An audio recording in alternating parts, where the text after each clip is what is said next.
Thank you for joining us on Loving Theology. Our aim is to reconcile our hearts to the truth in God's Word.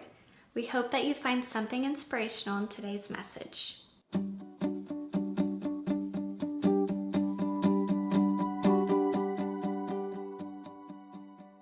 Hi everybody, I'm Joseph Walter, and today I wanted to share about my gift for Father's Day.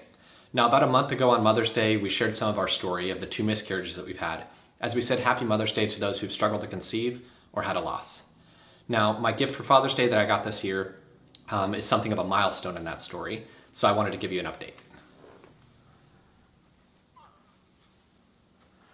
Little Evie was born on May 28th with plenty of time for Father's Day. And our journey in bringing her into this world has been bumpy, to say the least, but we are so happy to have her home with us. But this journey has definitely given us a renewed and heartfelt desire to help those who are on a similar journey struggling to conceive. So for Father's Day, I pulled together a gift for you should you or someone that you know maybe is on this journey trying to conceive. Now, before I give that gift, though, I wanted to share a little bit more of the story behind it, but I should probably give her back. Whenever Monica and I were first married in 2015, she got a preliminary diagnosis of PCOS. That's a hormone disorder that can cause reduced fertility. Since we both wanted a big family, this diagnosis was a little bit overwhelming. And because I was a new husband, I wanted to give Monica some hope, as well as give myself some hope. So immediately I went to work on researching all of the various ways that a couple can address fertility challenges. And whether it was medications or procedures or just general things that you can do, I wanted to understand it all so that we could navigate our way through this process. Now, as I did that, I was surprised to find out that many of those methods also carry with them a risk to the lives that are conceived in the process. And being a hopeful dad, that was particularly important to me. My innate desire was to protect any children that were conceived as we went through this. So I made it my mission to understand these risks and find a way to navigate through them so that we could do just that.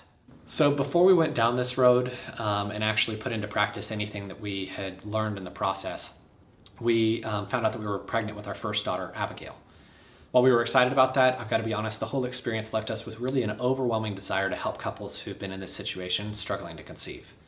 And so we continued our research to try to understand things better and basically be more help to couples who are in this situation.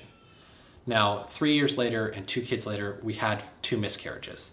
And eventually we saw another positive pregnancy test, and I've got to say we were pretty anxious about it. But over time, it slowly set in that we were going to have our daughter Evie and that she was going to be with us. Now, this whole experience of miscarriage, I think, really renewed our desire to help couples who are struggling to conceive. And as we reflected on that, we chose a name for our daughter. Her middle name is Elizabeth, and that represents the mother of John the Baptist in the Bible. Now, if you know her story, you know that she struggled to conceive, but ultimately God helped her, and she did conceive, and her son was John the Baptist. The first name that we chose for her was Evelyn, and it means life.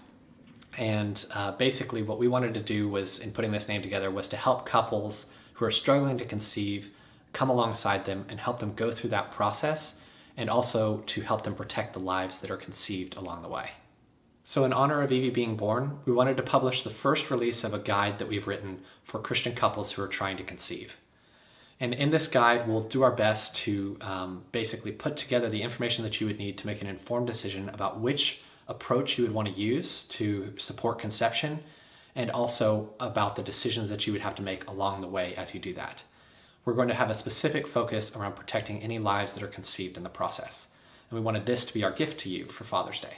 So in this guide, we'll talk about some of the questions that we had along our journey, and I imagine some of the questions that you might have if you're on that journey as well, struggling to conceive.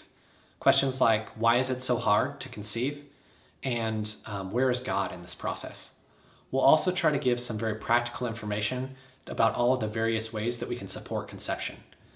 Now, this guide represents a small part of the over 60 pages that we've written on the topic and the several years that have gone into researching it. And in this first guide, we really are just going to be able to give an overview of some of the different ways and different approaches and different methods that you can use to support conception. And over time, we hope to deliver a more detailed discussion of each of those. Now, in this first release, though, I did want to deliver a detailed discussion of one of the approaches, and that's in vitro fertilization, just because it's particularly complicated, and I felt like it might be helpful to you.